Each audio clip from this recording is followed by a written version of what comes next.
kelompok 5 semester 3 akan melakukan diskusi tentang sewa menyewa sesuai dengan ajaran Islam.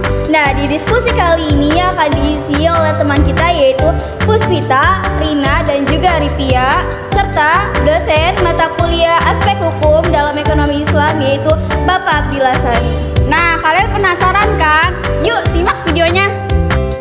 Assalamualaikum warahmatullahi wabarakatuh. Waalaikumsalam warahmatullahi wabarakatuh. Sobat-sobat siapa? Kembali kita jumpa siang ini dalam acara diskusi antara mahasiswa dari Fakultas Ekonomi dan Bisnis Universitas Islam Syekh Yusuf Tangerang. Ya. Kali ini akan kita diskusikan adalah masalah sewa menyewa menurut ajaran Islam. Kita tahu bahwa di zaman modern sekarang ini, tetapi kita juga melihat bahwa banyak sekali benda-benda atau barang yang kita butuhkan, tapi nggak mesti kita miliki.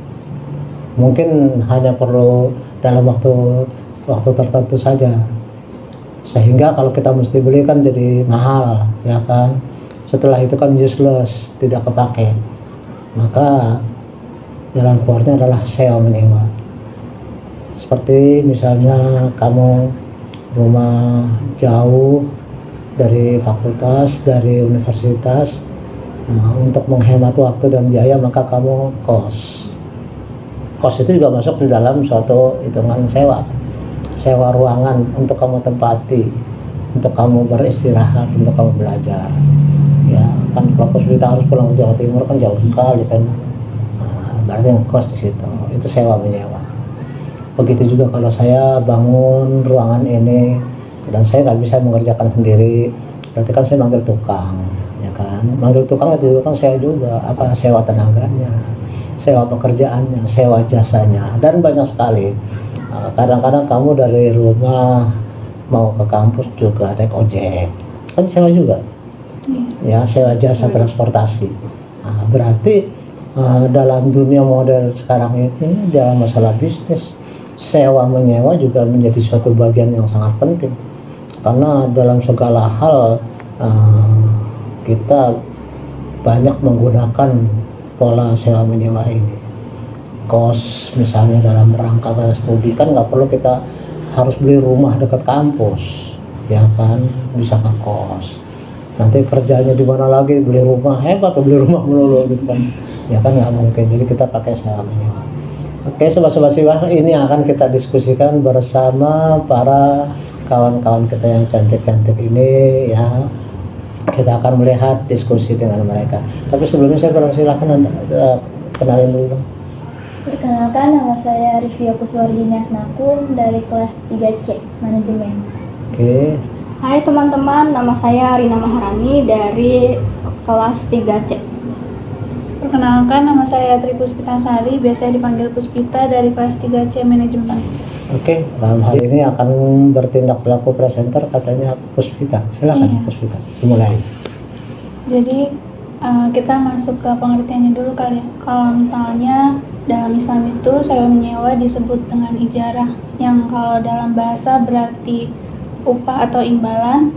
Dan kalau misalnya dalam istilah fikih, ijarah itu berarti akad untuk memberikan manfaat dengan sesuatu yang mubah atau diperbolehkan dengan suatu imbalan tertentu. Jadi kalau misalnya lebih jelasnya lagi, sewa menyewa dalam Islam itu kegiatan bertransaksi di mana satu pihak menyewakan suatu barang atau jasa kepada pihak lain dengan imbalan. Terus sewa menyewa dalam Islam itu juga dilandasi dengan beberapa ayat Al-Quran dan juga beberapa sabda Nabi, seperti dalam surat Al-Baqarah ayat 233, Allah itu berfirman, dan jika mereka para ibu mau menyusui anak-anaknya, maka berikanlah kepada mereka upahnya, yang berarti di dalam Islam bahwa upah atau imbalan itu diperbolehkan. Terus Nabi juga bersabda di dalam salah satu hadis yang diriwayatkan oleh Ibnu Majah, beliau bersabda, dan berikanlah kepada mereka upahnya sebelum kering keringatnya. Oke, barangkali ada teman yang lain pengen bertanya. Baik, saya ingin bertanya, apa itu syarat-syarat sewa menyewa dalam ajaran Islam? Dalam sewa menyewa itu ada ada rukun atau syarat yang harus ditetapi. Yaitu yang pertama ada subjek akad atau orang yang terlibat. Orang yang terlibat itu terdiri dari penyewa yang disebut mustajir dan juga pemilik yang disebut mujir. Nah, dua orang tersebut itu harus memiliki syarat untuk bertransaksi, yaitu sudah balik, terus berakal, dan juga tidak dalam keadaan dipaksa. Kemudian harus ada objek akad atau barang atau jasa yang disewakan. Terus barang atau jasa yang disewakan tersebut harus jelas manfaatnya, terus juga diperbolehkan oleh syariat dan juga tidak merusak apabila barang itu digunakan. Terus yang keempat ada upah atau imbalan, yang mana upah atau imbalan tersebut harus jelas baik secara nominalnya maupun secara pembayarannya. Terus yang kelima itu ada ijab dan qabul, yang mana ijab dan qabul ini harus jelas antara kedua belah pihak. Baik, dan dalam sewa menyewa itu juga pasti kan ada hak dan kewajiban ya. Dan menurut kamu itu hak dan kewajiban itu apa aja sih dalam sewa menyewa? Dalam sewa menyewa dalam ajaran Islam itu ya, setiap penyewa dan juga pemilik itu mempunyai hak dan kewajiban.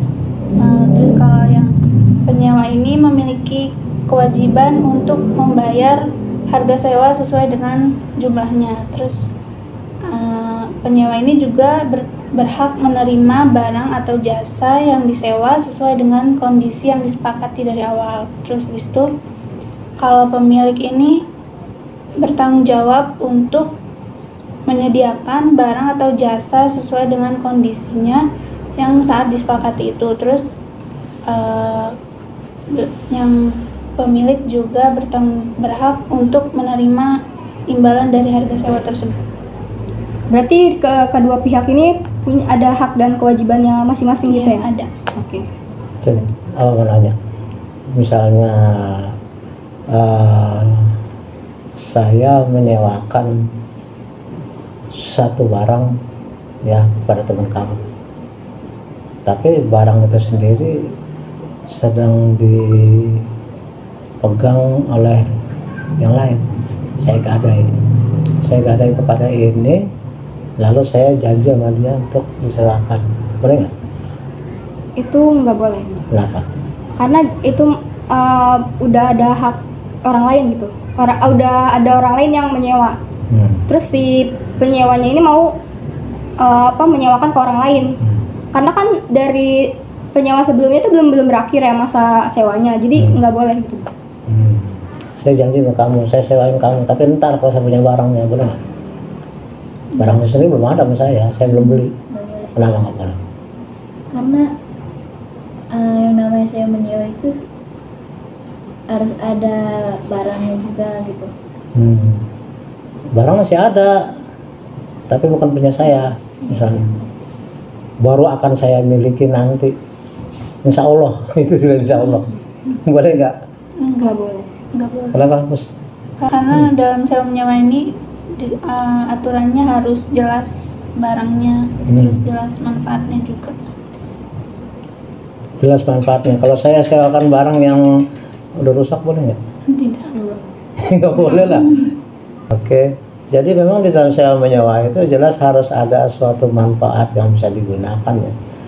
Saya sewa barang, tapi barang itu sendiri masih dikuasai oleh orang lain, jelas ya saya rugi dong, ngapain gitu kan. Apalagi kalau misalnya saya sewa sama orang tapi dia sendiri bukan pemiliknya, kan nanti saya digugat saya mau punya ya kan. Atau saya sewa barang yang nggak ada manfaatnya gitu. Terus kemudian kalau misalnya kita lihat dan bayarlah upah sebelum keringatnya kering, itu maksudnya apa, Puspita? Kan waktu buat perjanjian itu udah harus nentuin kapan bayarnya ya. Jadi nggak boleh sampai lebih dari janji itu, apalagi lebih dari waktu pekerjaannya itu udah diselesaikan.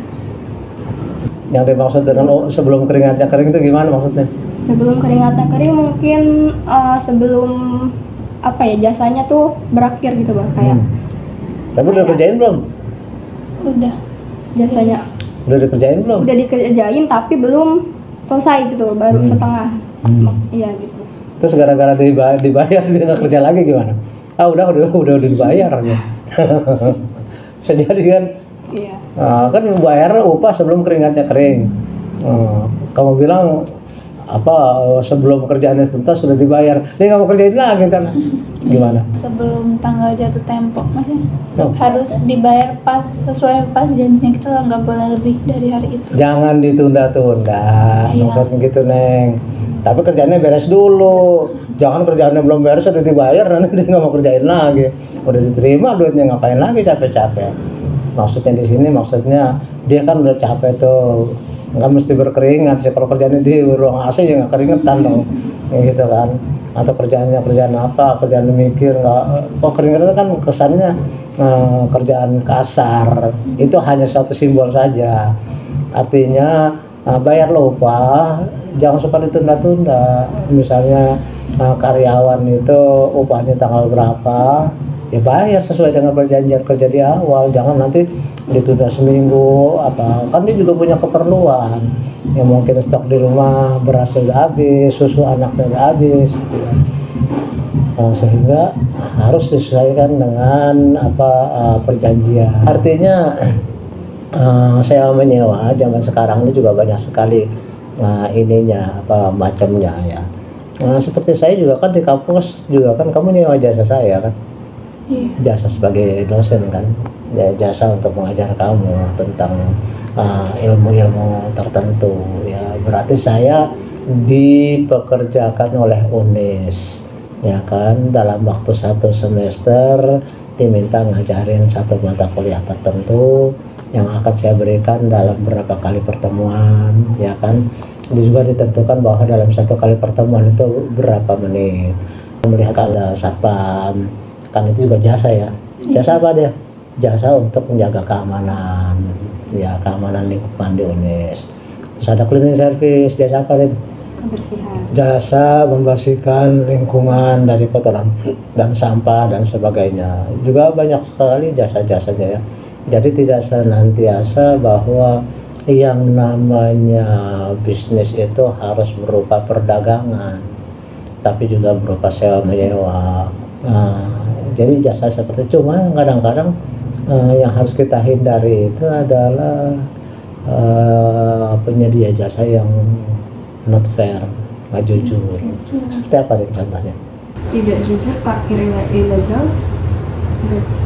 Parkir ilegal, tapi enggak, parkir ilegal itu tetap pakai tempatnya. Nggak jujurnya itu kepada kita. Kalau parkir ilegal dia nggak jujurnya kepada negara atau kepada pemilik lahan. Itu kepada kita dia jujur ngasih kok. Bahkan katakanlah motor kita untuk waktu tertentu dijagain kan gitu. Berarti nggak masalah itu. Apa? Penyedia jasa yang tidak jujur. Ini kadang pom bensin. Nah, tapi pom bensin bukan jasa, produk airnya, bensinnya ada. Tapi yang ngelayaninnya. Kenapa? Kayak kita misalnya mau belinya 2 liter pas, terus tapi dia cuma nulisnya 1,8 liter. Betul, tapi kan ada produknya, berarti bukan jasa. Yang jasa itu nggak kelihatan produknya. Misalnya kamu potong rambut, kan jasa dia nggak kelihatan, tahu rambut kamu rapi kan gitu. Ya sekarang yang saya tanya, kalau tidak jujur, apa itu bentuk contohnya? Atau nggak usah jasa deh, produk juga boleh kayak tadi. Bengkel kenapa? Bengkel dipretelin malah kamu. Iya ada. Pernah ngalamin? Ada. Pernah ngalamin nggak? Apa yang dipretelin bannya? Nggak bisa jalan dong. Ada yang kurang balik-balik. Apa misalnya? Gak tahu namanya, cuma waktu pulang udah ada yang aneh aja, terus berkurang. Terus juga tambal ban, kan mintanya yang bagus tapi dipakainya yang biasa. Kalau bengkel biasanya banyak yang curangnya tuh suka nyebarin paku gitu-gitu. Ya bisa. Iya. kayak gitu. Dia penyedia jasa tapi unfair ya, nggak jujur karena orang dipaksa untuk ke bengkel dia gitu. Kayak intinya apa namanya, banyak sekali sekarang ini baik produsen barang maupun jasa yang melakukan bisnisnya tidak jujur. Oke, saya kira demikian teman-teman sobat-sobat Syabah. Kita tidak berpanjang kata, tidak panjang lebar dalam diskusi, tapi sudah bisa kita simpulkan bahwa sewa menyewa di dalam era modern, era digital itu makin berkembang. Ya, dan tetap kita harus lakukan sewa menyewa itu berdasarkan prinsip Islam, yaitu wa ta'awanu 'alal birri wat taqwa wa la ta'awanu 'alal ismi wal udwan. Tolong menolonglah di dalam kebaikan dan takwa, dan jangan tolong menolong dalam kejahatan dan permusuhan. Sewa menyewa berarti kan saling tolong menolong. Satu butuh suatu jasa atau suatu tempat untuk disewa atau barang untuk disewa digunakan, tapi yang lain mendapatkan pembayaran gitu kan. Dan dimana disebutkan tadi oleh teman-teman kita bahwa itu tidak boleh ada ketidakjujuran gitu. Semoga ada manfaatnya diskusi kita kali ini. Saya akhiri, wabillahi taufiq wal hidayah. Wassalamualaikum warahmatullahi wabarakatuh.